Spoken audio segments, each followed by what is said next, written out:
okusinziira ku ssaabalabirizi w'ekkanisa ya Uganda, the Most Reverend Stephen Kazimba Mugalu, mu kutandikawo ekkanisa ya Church of Uganda, ettaka lyagiweebwa Bwakabaka bwa Buganda n'abakulembeze b'ensikirano mu bitundu ebirala mu myaka gy'endagaano y'Olukumi lyaweebwayo Obwakabaka. Era olaba n'abamu abaami ba Kabaka nabo ne bawaayo. Katugambe nga emukono olaba nga ettaka lingi lyaweebwayo Ssekiboobo Hamukasa. Olaba ne sayidi eno Mitiyana Singo ettaka lyaweebwayo Mukwenda. N'awalala wali abakulembeze ab'ensikirano. Waliwo n'abantu bangi ssekinnoomu abatonedde ekkanisa ettaka. Era bwe bawangayo ne bakola endagaano, mpaddeyo wano. Eriyo n'abamu abataakola ndagaano kuba bamanyi nti nno kasita okiwa. Ng'oggyeko ebyo n'ekkanisa ezzeekwata mu ndyanga yaayo ne yeegulira ettaka lyayo. Baga nti ettaka tuliguze, lyakolerako bizinesi, lyakolerako, lyakulundirako. Gamba nga mu kibuga mulimu ebifo bingi ng'ekkanisa eguzeewo. Nga waliwo atonedde ekkanisa ettaka, ssaabalabirizi agamba wabaawo endagaano ezikolebwa era omulabirizi w'omu kitundu ekyo ateekako emikono ng'omuyima waalyo. Ne bakola transfer. Era bwe bakola transfer, ettaka eryo lijja eri abayima oba batrustee ab'ekkanisa. Era bino by'owulira nti gundi mulabirizi yateekako emikono, omulabirizi yagira bateekako kulwekana kubanga ffe bayima ba trustee. Era w'oteekako omukono tiriba liryo ng'omuntu. Ne bigenda mu land office ne basobola okusalako ettaka eryo.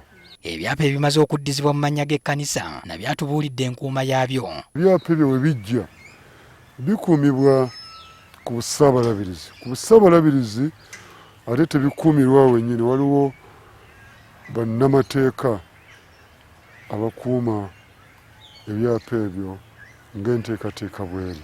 Ettaka ly'ekkanisa bwe baayo abalyegwanyiza, ssaabalabirizi agamba ekkanisa erekebwa ebbali abanoonyereza ne beebuuza ku bantu abakyamu. Kakati nga wano abamu abayisa abakozesa emikutu nga gino yoga ettaka lino lyaweebwa omulabirizi n'asayininga ne bagenda ne basala akakodyo ne bayingira mu famire nga kati eno yange ey'Empindi ne bagamba nti ettaka lino ddala ono ennyini lyo.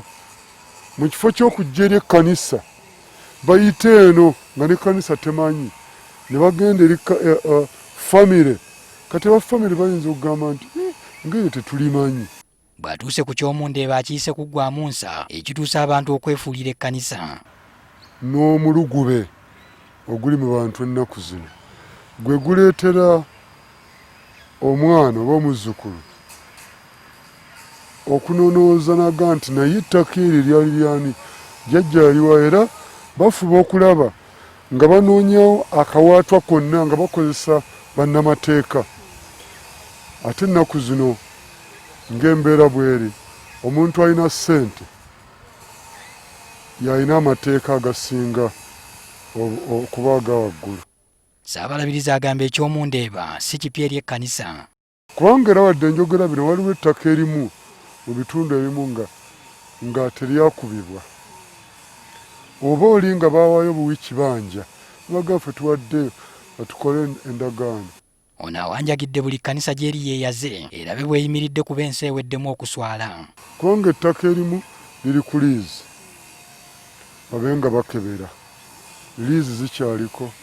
Ettaka erimu liri ku ndagaano nga ebyapa tebifunibwanga. Abakristaayo balabe nga bayita mu mitendera okufuna ebyapa byabwe. Awunzisa awanjagira gavumenti naye efeeyo okukuuma ebintu by'ekkanisa. Patrick Ssenyondo, NTV Akawungeezi.